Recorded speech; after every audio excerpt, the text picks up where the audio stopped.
Ağrı şehrinde çalışan 25 yaşındaki anaokulu öğretmeni Irmak Ayşe Kopara'nın ölümü ülkede büyük yankı uyandırdı. Genç öğretmenin okul yönetimi tarafından sistematik baskıya, hakaretlere ve fiziksel şiddete maruz kaldığı ve ardından uzak bir okula gönderildiği iddia ediliyor.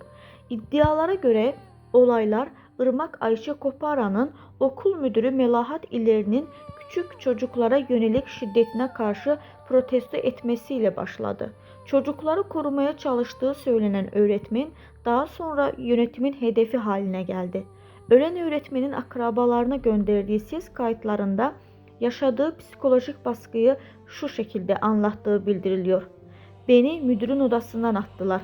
Bana hakaret etti ve sen bir çingenesin, kusurlusun, aşağılık kompleksin var dedi. Bilgilerine göre Irmak Ayşe Kopara olaylarla ilgili olarak resmi kurumlara defalarca başvurdu. Yönetimle görüşmeler yaptı ve yardım istedi. Ancak iddialara göre okul müdürü şikayetlerine rağmen korunmuştur.